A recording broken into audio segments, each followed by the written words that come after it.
Assalamualaikum warahmatullahi wabarakatuh. Selamat datang di Medialog, tempat di mana kita mengupas kisah-kisah rumah tangga yang penuh warna. Jangan lupa untuk like, subscribe, dan nyalakan lonceng notifikasinya, supaya kamu nggak ketinggalan cerita-cerita menarik lainnya. Kalau kamu punya pengalaman atau kisah rumah tangga yang ingin dibagikan, tuliskan saja di kolom komentar. Siapa tahu, kisahmu bisa menginspirasi banyak orang.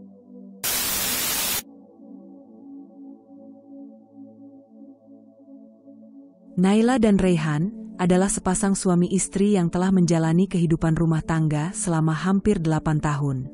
Mereka adalah pasangan yang dikenal ramah dan hangat oleh tetangga sekitar. Setiap orang yang mengenal mereka pasti akan mengangguk dan tersenyum jika ditanya tentang pasangan ini. Wajah mereka selalu tampak teduh, seperti membawa damai kemanapun mereka pergi. Kehidupan mereka tampak sederhana namun penuh cinta. Setiap pagi, Naila menyiapkan sarapan kesukaan Reyhan, roti panggang dan teh hangat dengan sedikit madu. Sementara itu, Reyhan tak pernah lupa mengecup kening Naila sebelum berangkat kerja, seperti ritual kecil yang tidak pernah dilewatkan. Meski tak lagi muda seperti awal pernikahan mereka, kasih sayang di antara keduanya justru semakin terasa mendalam dan kuat. Namun, di balik keharmonisan yang mereka tampilkan, ada satu hal yang belum mereka miliki, seorang anak. Naila belum juga diberi keturunan sejak mereka menikah. Tak terhitung berapa kali mereka mencoba berbagai pengobatan dan terapi, dari medis hingga alternatif. Mereka pernah berharap besar, lalu kecewa. Pernah pula merasa lelah, lalu saling menguatkan kembali. Meski begitu, Naila dan Reyhan tidak pernah saling menyalahkan. Mereka memilih untuk menikmati kebersamaan mereka dengan sepenuh hati. Bagi mereka, cinta dan kehangatan dalam rumah tangga jauh lebih berharga daripada meratapi hal yang belum bisa mereka miliki. Kerap kali Naila bertanya-tanya dalam hati, apakah aku cukup bagi Reyhan tanpa seorang anak di antara kami? Namun, pertanyaan itu selalu dijawab oleh tindakan Reyhan yang tak pernah berubah. Ia tetap memperlakukan Naila dengan kasih sayang yang tulus, seperti hari pertama mereka mengucap janji suci. Kebahagiaan mereka tidak bergantung pada kehadiran anak semata. Mereka percaya bahwa Tuhan punya rencana tersendiri. Dan selama mereka masih bisa saling genggam tangan dan saling pandang dengan penuh cinta, maka itu sudah cukup bagi mereka untuk merasa lengkap. Hari-hari yang dulu dipenuhi dengan tawa dan rutinitas hangat perlahan mulai berubah. Naila mulai merasa ada sesuatu yang berbeda. Reyhan, yang dulu selalu pulang tepat waktu sebelum senja dan menyambutnya dengan senyum lelah namun penuh cinta, kini semakin sering datang larut malam. Awalnya, Naila tidak menaruh curiga. Ia mengira pekerjaan Reyhan memang sedang padat, seperti yang sering dikatakannya setiap kali terlambat pulang. Aku harus lembur, sayang. Deadline kantor lagi gila-gilaan akhir-akhir ini, ujar Reyhan suatu malam, sambil memijat pelipisnya yang katanya tegang karena seharian duduk di depan layar komputer. Naila, dengan sifat pengertian yang selalu menjadi bagian dari dirinya, hanya mengangguk dan tersenyum tipis. Ia memanaskan makan malam yang sudah ia siapkan sejak sore, dan mereka makan bersama dalam diam, berbeda dari kebiasaan mereka yang biasa saling berbagi cerita kecil tentang hari yang telah dilalui. Namun, perlahan rasa curiga itu mulai tumbuh. Reyhan tak lagi menatap matanya seperti dulu. Kadang ia membawa aroma parfum asing yang tak pernah dipakainya sebelumnya.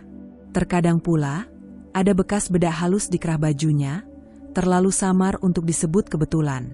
Naila menyadari semua itu, tapi ia memilih menyimpannya dalam diam. Ia takut menuduh tanpa dasar yang jelas, takut menghancurkan kepercayaan yang telah mereka bangun bertahun-tahun. Malam demi malam, Naila mulai gelisah menunggu di ruang tamu yang sepi. Angin malam berembus melalui jendela, membawa serta bayangan kekhawatiran yang tak bisa ia usir. Dalam hatinya, ia berusaha tetap waras, mencoba percaya, mencoba kuat. Tapi kerap kali, ia tertangkap termenung sendiri. Matanya menatap kosong ke arah pintu yang belum juga terbuka hingga larut malam. Suatu hari, ketika Reyhan pulang lebih larut dari biasanya dan hanya berkata singkat bahwa ia, Lelah, tanpa menjelaskan lebih lanjut, Naila memberanikan diri untuk bertanya.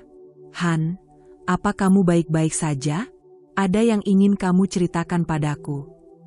Raihan hanya mengangguk, lalu menghindari tatapannya. Aku cuma capek, Nai. Jangan terlalu dipikirkan. Jawaban itu tidak menjawab apapun, justru menambah keraguan dalam hati Naila. Ada sesuatu yang disembunyikan Raihan, ia bisa merasakannya. Dan perasaan itu seperti awan gelap yang perlahan menutupi langit hubungan mereka yang sebelumnya cerah. Malam itu, Naila duduk di sisi tempat tidur, menatap suaminya yang sudah tertidur dengan wajah lelah. Ia menyentuh tangan Raihan perlahan, menggenggamnya sejenak seolah mencari sisa kehangatan yang mulai terasa menjauh. Suasana rumah mendadak menjadi dingin. Hari-hari Naila yang semula dihiasi ketenangan kini berubah menjadi teka-teki yang mengganggu pikirannya tanpa henti. Ia mulai lebih waspada. Setiap gerak-gerik Raihan kini seperti potongan puzzle yang tak lagi pas, tapi ia belum bisa menyusun gambaran utuhnya. Hingga suatu sore yang basah oleh hujan, rahasia itu akhirnya terbongkar, dan dunia Naila runtuh dalam sekejap. Semua berawal dari sebuah panggilan telepon asing yang masuk ke ponsel Raihan. Saat itu Raihan sedang mandi, dan ponsel miliknya bergetar berkali-kali di atas meja ruang makan. Naila tidak pernah berniat untuk mencampuri urusan pribadi suaminya. Tapi entah kenapa kali ini hatinya terasa begitu gelisah.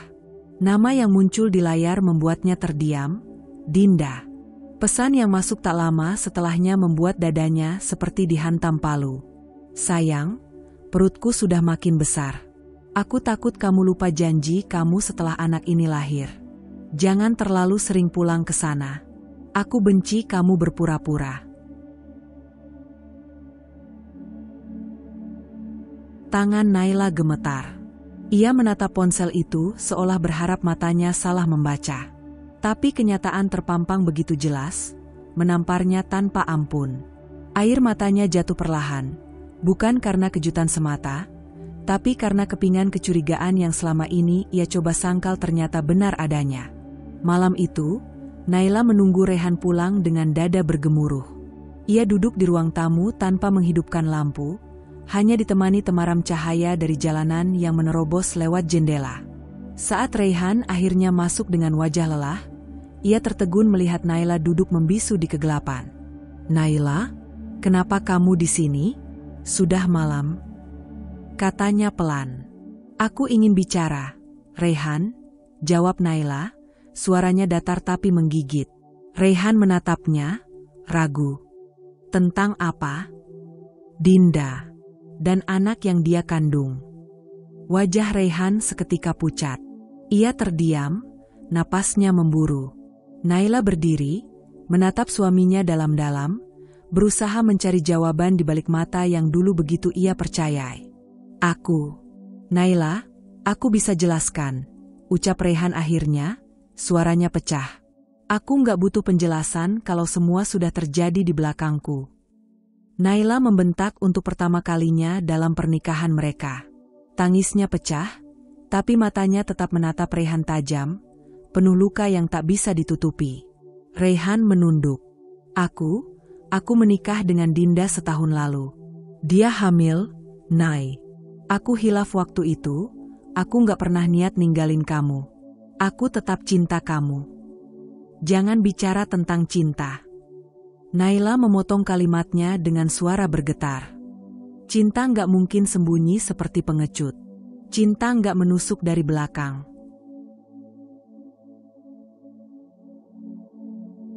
Hening panjang menggantung di antara mereka. Hanya suara hujan di luar yang jadi saksi betapa malam itu hati Naila hancur berkeping-keping.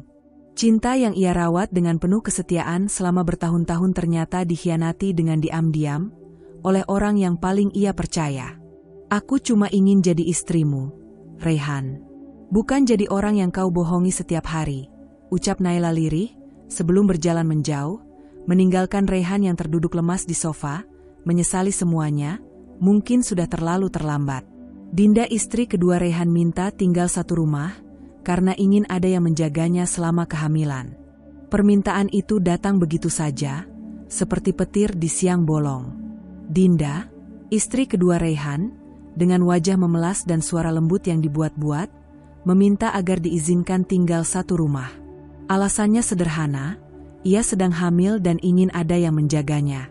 Tapi Naila tahu, di balik kata-kata manis itu, ada maksud tersembunyi yang menusuk lebih tajam dari sembilu. Hati Naila seakan dicabik-cabik. Ia berdiri membeku di depan dapur, mendengar pembicaraan mereka dari balik pintu. Dinda duduk manja di samping Raihan, tangannya melingkar di lengan suaminya, seolah ingin menegaskan bahwa kini ia punya kartu as dalam permainan ini, kehamilan. Tanpa berpikir panjang, Raihan menyetujui permintaan itu. "Kamu tinggal saja di sini, Din. Biar aku bisa ngawasin kamu dan calon anak kita," ucapnya penuh semangat. Sorot matanya bersinar, senyumannya mengembang. Tak ada sedikit pun keraguan atau pertimbangan terhadap perasaan Naila, istri yang telah menemaninya sejak masa-masa sulit. Dinda tersenyum puas. Ia tahu, langkahnya berhasil. Kini ia tidak hanya memenangkan hati Raihan, tapi juga mulai merebut tempat Naila sedikit demi sedikit. Dalam rumah, dalam perhatian, dalam segalanya. Hari-hari setelah itu menjadi mimpi buruk bagi Naila. Setiap pagi, Raihan lebih dulu menyapa Dinda. Membawakan segelas susu hangat, memijat punggungnya, dan bahkan menyuapi sarapan. Naila hanya bisa menatap dari jauh, seperti orang asing di rumahnya sendiri. Padahal dulu, semua perhatian itu adalah miliknya. Raihan semakin jarang mengajak Naila bicara. Bahkan saat Naila mencoba memulai obrolan, ia hanya menjawab singkat, atau sibuk dengan ponselnya yang kemungkinan besar sedang digunakan untuk membalas pesan dari Dinda, yang kini tinggal di kamar sebelah. Naila menangis diam-diam di malam hari, menahan rasa sakit yang tidak terlihat oleh siapapun. Ia masih berusaha kuat, masih mencoba tersenyum saat menyajikan makan malam, meski tahu kursi di sebelah Raihan kini selalu ditempati Dinda. Yang lebih menyakitkan, Naila tidak bisa marah, tidak bisa protes. Ia takut disebut istri yang cemburu buta, yang tidak mengerti kondisi perempuan hamil. Tapi di dalam hatinya, ia tahu, ini bukan soal cemburu. Ini soal keadilan. Tentang bagaimana ia mulai dihapus perlahan dari hidup seseorang yang dulu bersumpah akan mencintainya selamanya. Di malam sunyi, saat hanya suara jangkrik yang terdengar, Naila memeluk dirinya sendiri. Menggigit bibirnya agar tidak menangis terlalu keras. Karena di rumah ini, kini tak ada lagi ruang untuk air matanya. Kehadiran Dinda di rumah yang dulu penuh tawa dan kehangatan perlahan mengubah segalanya. Rumah itu bukan lagi tempat perlindungan Naila, melainkan ladang perang sunyi yang penuh jebakan, bisikan licik, dan luka-luka tak kasat mata. Di balik senyum manis dan sikap lembutnya, Dinda menanamkan racun perlahan, racun yang merusak, tak hanya hubungan Naila dan Raihan, tapi juga kepercayaan dan kewarasan Naila sendiri. Setiap pagi, Dinda memulai aksinya dengan wajah pucat dan suara bergetar, seolah tubuhnya terlalu lemah untuk sekadar berjalan dari kamar ke ruang makan. "Maaf ya, Kak Naila, aku nggak bisa bantu bersih-bersih hari ini. Perutku mules dari semalam," ucapnya lembut, tangannya mengelus perut yang bahkan belum tampak membesar. Naila hanya mengangguk, menahan sesak di dada. Ia tahu Dinda bohong. Semalam ia mendengar suara tawa kecil dari kamar sebelah. Suara Dinda sedang menonton drama Korea dengan volume yang cukup keras. Tapi Naila memilih diam. Ia tahu, apapun yang ia katakan akan berbalik menjadi senjata. Dan benar saja, siangnya, Raihan pulang dengan wajah masam. "Kamu tega banget ya, Nay," katanya tanpa basa-basi. "Dinda itu lagi hamil. Masa kamu tega nyuruh dia bersih-bersih sendirian?" Jantung Naila berdegup kencang. Aku nggak nyuruh apa-apa, Ray. Dia yang..." "Tapi kamu juga nggak bantu. Kamu cuma diam, kan?" potong Raihan tajam. "Dia cerita semua tadi pagi. Kamu dingin banget sama dia." Naila tercekat. Dinda memutar cerita lagi. Seolah Naila lah yang kejam, padahal ia hanya mencoba bertahan di tengah ketidakadilan yang terus bertubi-tubi. Dinda semakin lihai memainkan peran. Di depan Raihan, Ia menjelma menjadi istri muda yang penuh kelembutan dan kesabaran.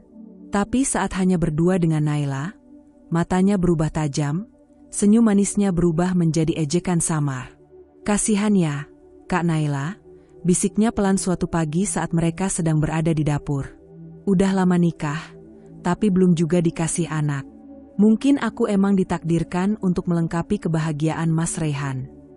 Naila nyaris menjatuhkan gelas di tangannya. Tapi Dinda sudah berlalu dengan langkah ringan dan wajah tak berdosa. Hari demi hari, Rehan semakin jarang menyentuh tangan Naila, apalagi memandang matanya. Ia lebih sibuk dengan Dinda, dengan segala keluhan kecilnya yang dibuat-buat. Sekalinya Naila mengeluh, ia dianggap iri, egois, dan tak berperasaan. "Dinda itu butuh dukungan. Nay, dia hamil anakku," kata Rehan suatu malam, saat Naila mencoba berbicara dari hati ke hati. "Lalu aku ini apa, Rey?" bisik Naila, matanya mulai berkaca-kaca. Rehan tak menjawab. Ia hanya memalingkan wajah, seolah lelah pada semuanya. Padahal satu-satunya yang lelah sesungguhnya adalah Naila. Dinda berhasil membentuk bayangan gelap yang menyelimuti rumah itu.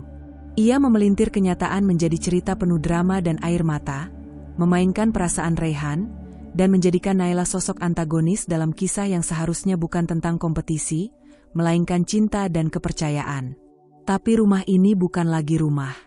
Ia telah menjadi panggung sandiwara, dan Naila, ia hanya penonton yang dipaksa menyaksikan perannya digantikan oleh seorang aktris berbakat, manipulatif, manja, dan mematikan.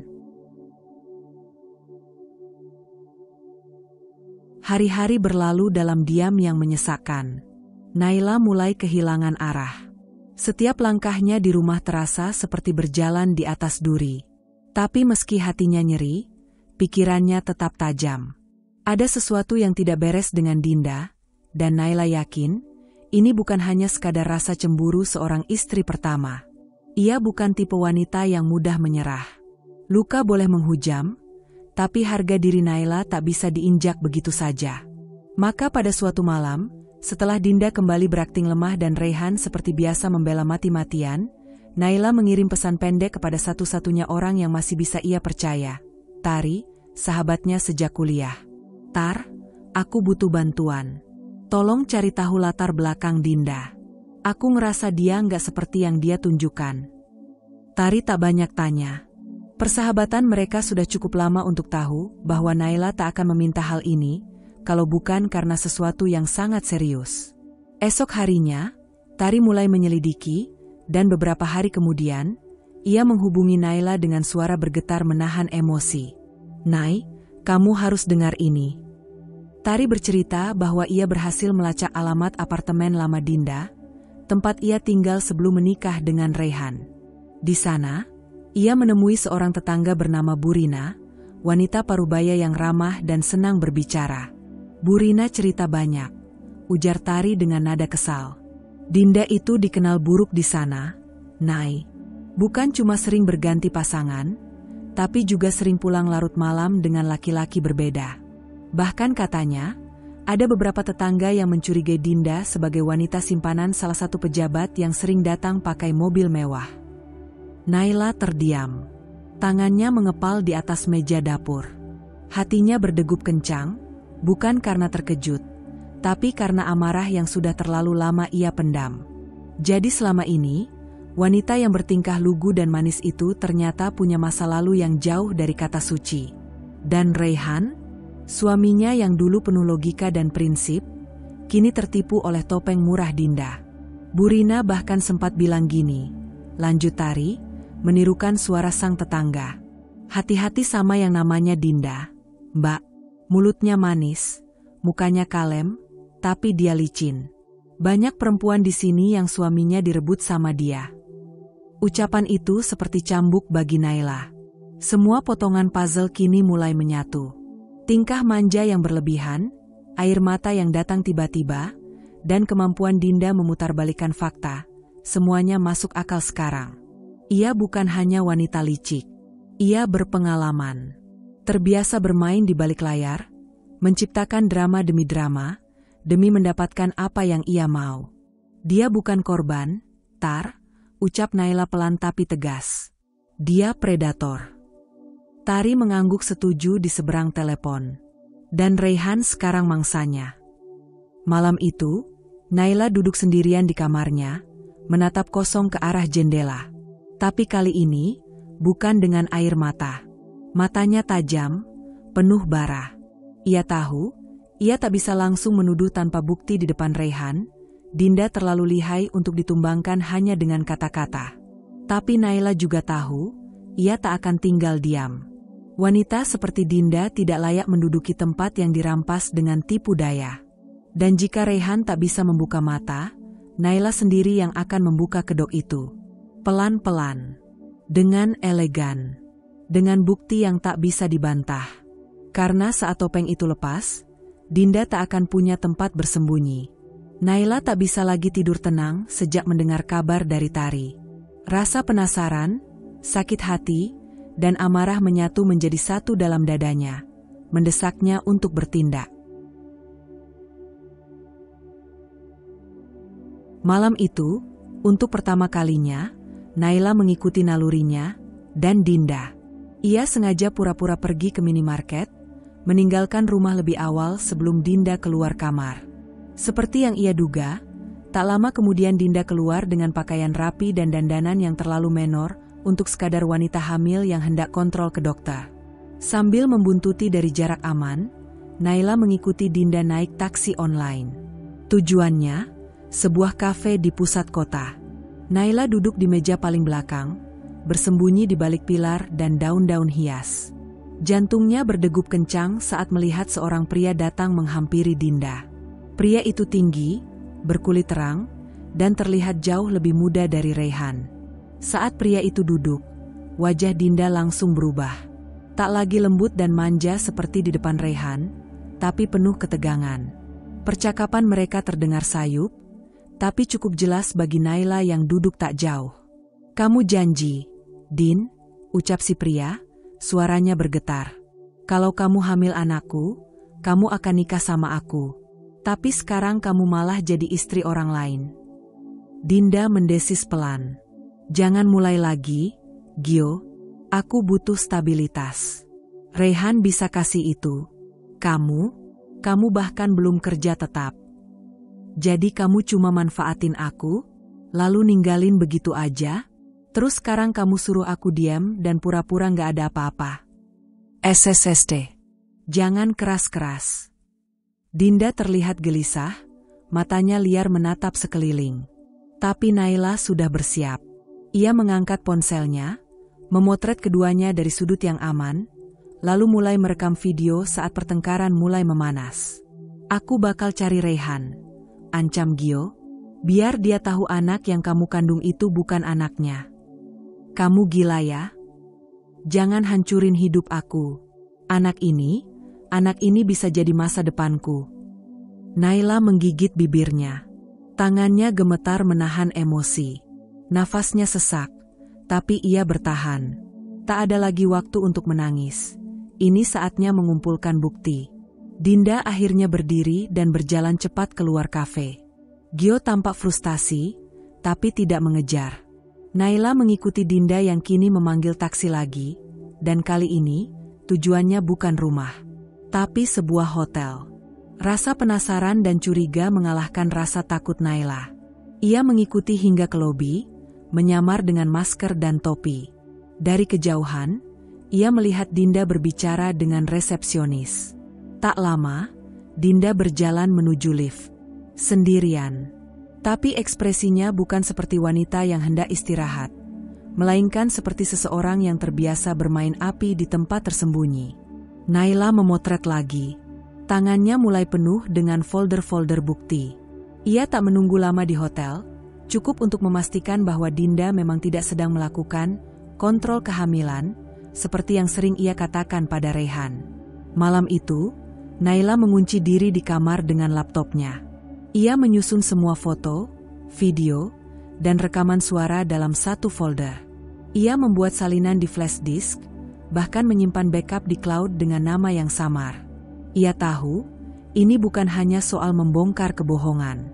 Ini soal menyelamatkan harga dirinya, dan mungkin, kalau Raihan masih punya hati, pernikahan yang hampir sepenuhnya hancur.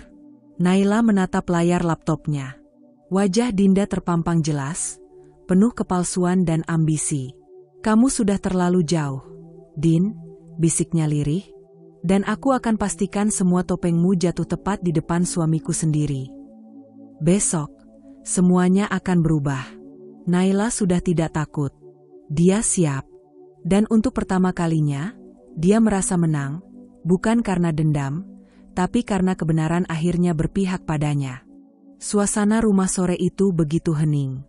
Matahari hanya tinggal semburat jingga di ujung jendela. Naila duduk di ruang tamu dengan ekspresi tenang tapi dingin. Tangan kirinya menggenggam sebuah flash disk, sedangkan tangan kanannya memegang secangkir teh yang sejak tadi tak ia sentuh. Dinda melangkah masuk ruang tamu, mengenakan daster mahal dan menenteng ponsel. Ekspresi wajahnya tetap seperti biasa. Lemah lembut, sedikit letih, sok suci. "Raihan masih di jalannya, Mbak?" tanyanya sambil tersenyum sopan, seperti tak ada apa-apa yang pernah ia lakukan. Naila tidak menjawab. Tatapannya tajam menusuk wajah Dinda, seolah sedang menguliti kepalsuan di balik riasan tipis itu. Tak lama, suara mobil Raihan terdengar di garasi. Pintu dibuka.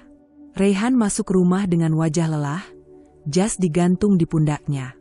Tapi ekspresinya berubah saat melihat Naila duduk dengan ekspresi yang tidak biasa. "Ada apa ini?" tanya Raihan, meletakkan tas kerjanya. "Aku cuma butuh waktu 10 menit kalian berdua duduk dan dengarkan aku," ucap Naila datar, tapi berwibawa. "Setelah itu, kalian bebas bicara. Tapi kali ini, giliran aku dulu yang bicara."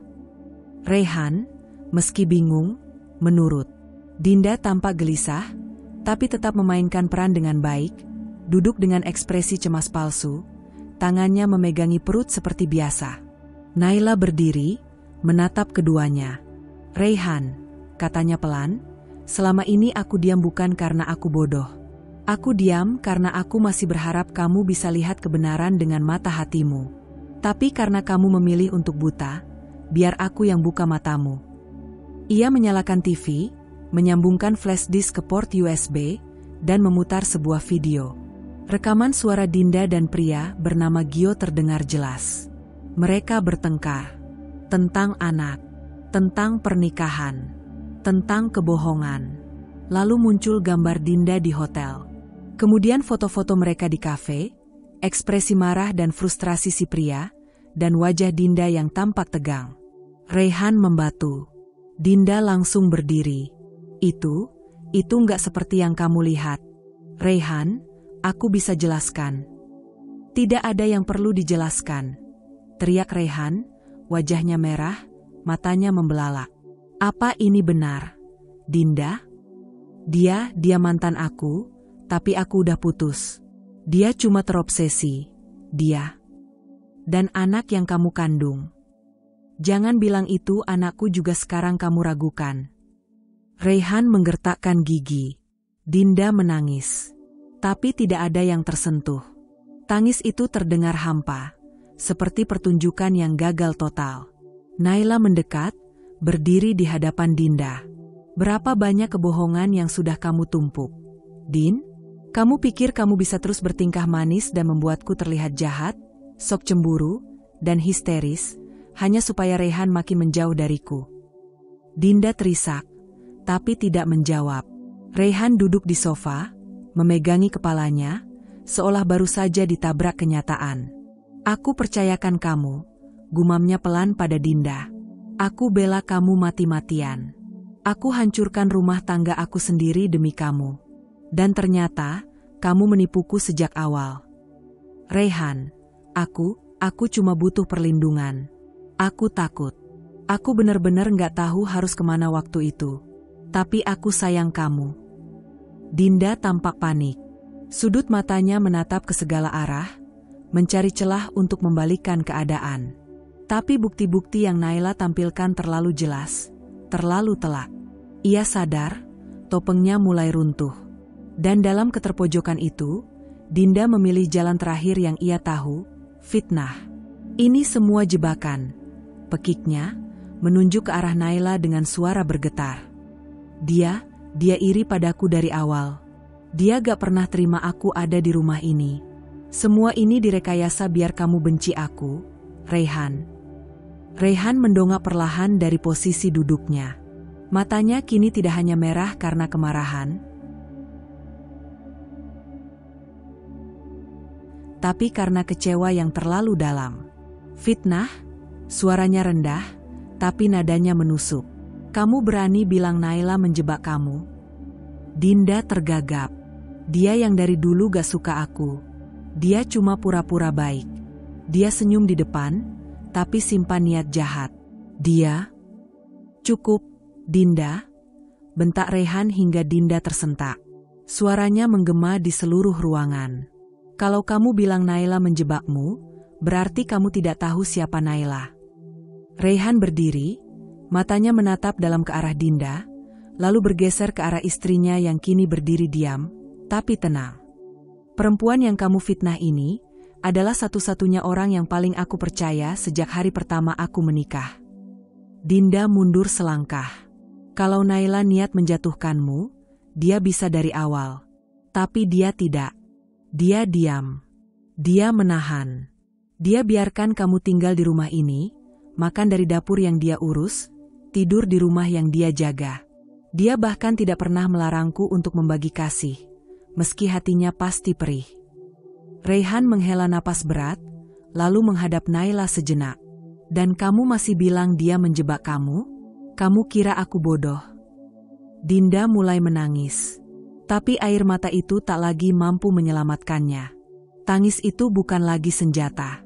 Tangis itu kini terdengar seperti ratapan dari pecundang yang kehabisan akal. Aku lelah, Dinda, lanjut Raihan, nadanya tajam.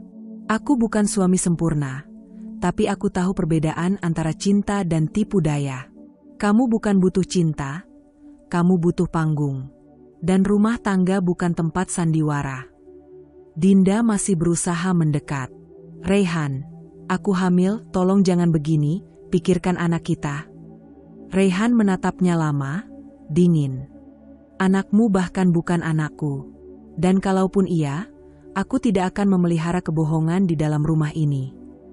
Ia menarik napas dalam, menegakkan tubuhnya, dan dengan suara tegas, ia berkata, Dinda binti Rusmala, mulai hari ini aku ceraikan kamu. Aku talak kamu 3 kali di hadapan saksi dan istriku. Aku tidak akan pernah kembali padamu, baik sebagai suami maupun sebagai manusia yang pernah percaya. Dunia seakan berhenti sejenak. Dinda menjerit, lututnya melemas, tubuhnya jatuh terduduk di lantai. Tapi tidak ada yang menghampiri, tidak ada yang memeluk atau menenangkan. Yang ada hanya suara isak, gema keheningan, dan tubuh yang remuk oleh konsekuensi dari permainan yang ia ciptakan sendiri. Naila hanya menatap Raihan, lalu mengalihkan pandangannya. Ia tidak bersorak, tidak merasa menang. Ia hanya diam. Tapi dari diamnya itu, terpancar keteguhan hati seorang perempuan yang telah teruji. Dan kini, bebas. Ruang tamu yang tadi dipenuhi suara bentakan kini berubah menjadi sunyi. Dinda telah menghilang ke kamar untuk mengemasi barangnya, diiringi tatapan penghuni rumah yang sudah tak peduli. Tinggallah Raihan dan Naila, berdiri dalam diam yang sesungguhnya lebih menyakitkan daripada ribuan kata.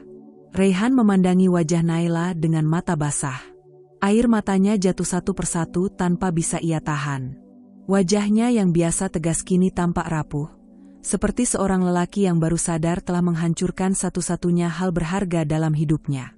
Naila. Suaranya serak, patah, nyaris tak terdengar. Maafkan aku terlalu bodoh. Aku tertipu, aku benar-benar tidak tahu Dinda sekejam itu. Naila hanya memandangi Raihan, bukan dengan kemarahan, tapi dengan luka yang sudah terlalu dalam untuk diredam. Raihan, ucapnya pelan, datar. Kamu bilang kamu tertipu? Kamu merasa dikhianati oleh Dinda? Raihan mengangguk pelan, Tubuhnya gemetar karena emosi yang tak terbendung. Lalu Naila mendekat satu langkah. Tatapannya lurus ke mata Raihan. Dan kali ini, suaranya mengeras, mengandung beban bertahun-tahun yang tertahan. Kalau begitu, bagaimana dengan aku? Bagaimana dengan aku yang kamu tipu dan kamu khianati dengan diam-diam menikah siri di belakangku? Raihan menunduk, tubuhnya tersentak seolah baru ditembak tepat di dada. Sudah berapa lama kamu bersama wanita itu? Lanjut Naila, suaranya mulai bergetar, antara marah dan sedih. Berapa banyak kebohongan yang kamu sampaikan saat kamu bilang, lembur? Saat kamu bilang, ada urusan kantor di luar kota? Apakah kamu tahu betapa kecilnya aku merasa setiap kali kamu pulang dan menciumku seolah tak ada yang salah? Raihan tidak menjawab. Ia hanya menangis, kali ini tak bisa lagi menahan tangisannya. Sesenggukan, memeluk tubuhnya sendiri seperti seseorang yang baru saja menyadari besarnya dosa yang telah ia timbun. Aku bukan wanita sempurna, Raihan, Naila melanjutkan, suaranya mulai lirih. Tapi aku mencintaimu dengan cara paling tulus yang bisa kuberikan. Aku merawat rumah ini, aku menjagamu, aku bertahan meski hatiku luka, dan apa balasanmu? Raihan terduduk di sofa, wajahnya terkubur di kedua telapak tangan. Aku salah, aku menyesal. Aku tidak butuh penyesalanmu sekarang, jawab Naila dengan tenang, tapi suaranya menyayat. Karena luka ini sudah terlalu dalam, Raihan. Luka yang tidak cukup disembuhkan hanya dengan tangis dan maaf. Suasana kembali hening. Raihan masih terisak. Dan Naila berdiri di sana, tidak sebagai istri yang lemah, melainkan sebagai perempuan yang telah terluka, tapi tidak runtuh.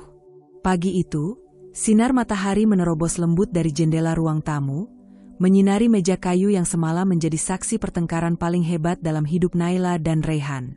Rumah itu sunyi, tapi bukan karena damai, melainkan karena terlalu banyak hal yang belum terucap. Raihan berdiri di ambang pintu kamar tamu, tempat Naila tidur semalaman. Matanya sembab, wajahnya tak seperti biasa.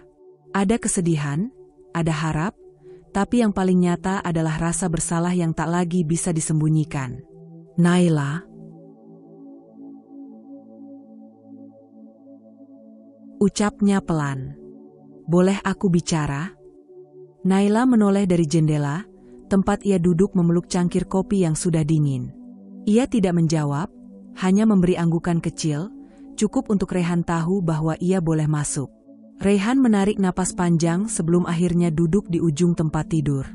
Hening beberapa detik, lalu ia berkata, aku tahu aku sudah hancurkan kepercayaanmu.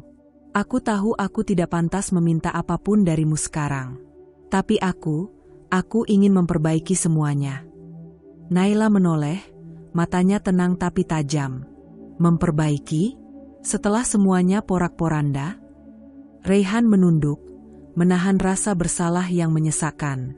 Aku tidak ingin kehilangan kamu, Naila. Aku bersalah, sangat, tapi aku masih mencintaimu.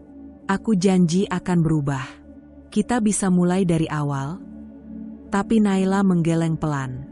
Ia meletakkan cangkirnya di meja kecil, lalu menatap Raihan dengan tatapan yang tidak lagi penuh air mata, melainkan ketegasan yang menyakitkan.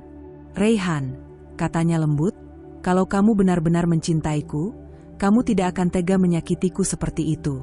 Kamu tidak akan membiarkan wanita lain masuk dan merusak rumah kita. Kamu tidak akan diam saat aku disudutkan, dilecehkan, difitnah. Tapi sekarang aku sadar. Sadar karena ketahuan. Potong Naila tajam, tapi suaranya tetap tenang. Bukan karena menyesal sejak awal. Kalau semua ini tidak terungkap, kamu akan tetap menjalani hidupmu dengan dua wajah. Dan aku akan terus hidup dalam kebohongan. Raihan tampak terpukul. Ia mencoba mendekat, tapi Naila mengangkat tangan, menahan geraknya. Aku sudah memikirkan ini sepanjang malam, lanjut Naila. Dan aku tidak ingin melanjutkan rumah tangga ini lagi. Luka ini terlalu dalam, Raihan. Bukan karena aku tidak bisa memaafkan, tapi karena aku memilih untuk tidak menyiksa diriku lebih lama. Apa maksudmu? Tanya Raihan dengan suara nyaris tak terdengar. Aku ingin cerai. Ucapannya seperti palu yang menghantam keras. Tegas. Tak bisa ditawar. Raihan tercengang.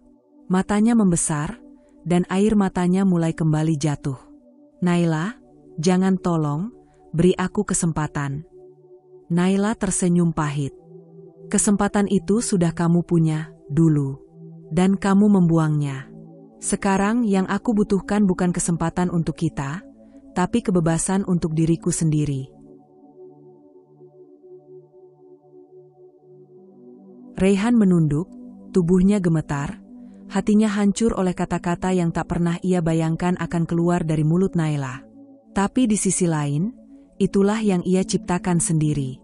Aku akan siapkan berkasnya.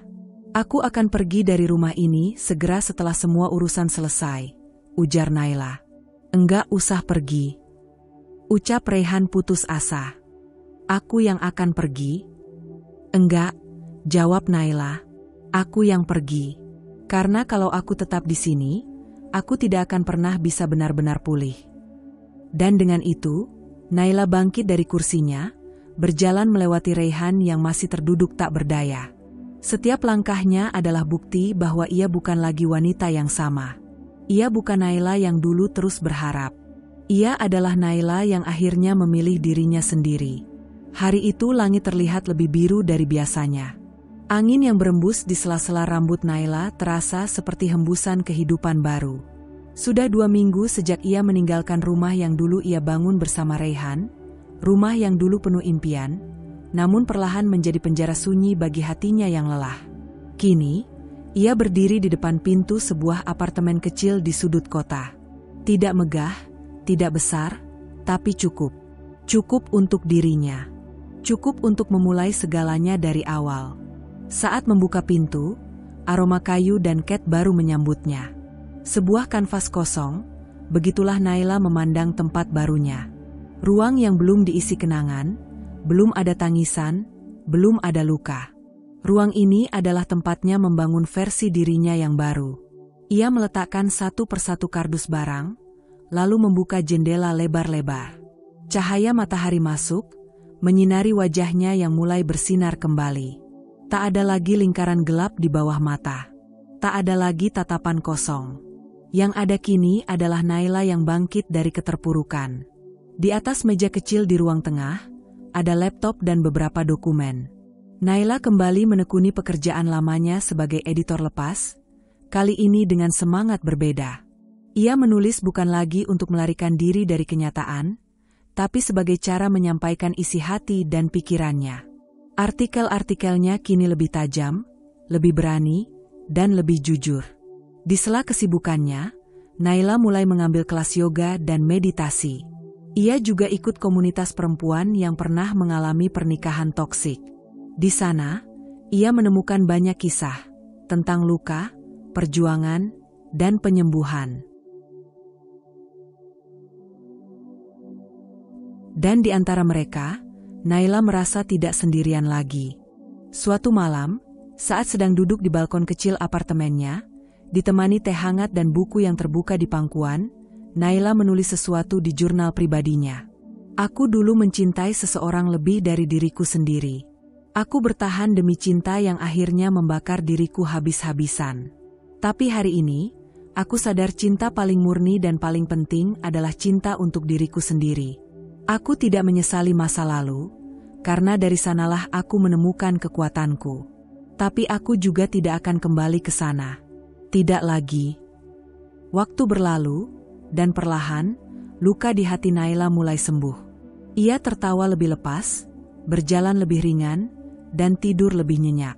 Ia kembali menjadi sahabat yang hangat bagi Tari, anak yang membanggakan bagi orang tuanya, dan perempuan yang akhirnya bisa memeluk dirinya sendiri dengan penuh penerimaan. Raihan beberapa kali mencoba menghubunginya. Ada pesan panjang, ada permintaan maaf, ada harapan untuk bertemu. Tapi Naila hanya membalas dengan satu kalimat yang singkat namun penuh makna. Maaf, tapi aku tidak ingin kembali ke tempat yang pernah membuatku kehilangan diriku sendiri. Babak baru hidup Naila telah dimulai. Tanpa Raihan. tanpa luka yang membekas di dinding rumah. Ia tidak lagi menengok ke belakang, karena masa depannya kini terbentang luas di depan mata, dan untuk pertama kalinya, Naila tak lagi takut melangkah sendirian.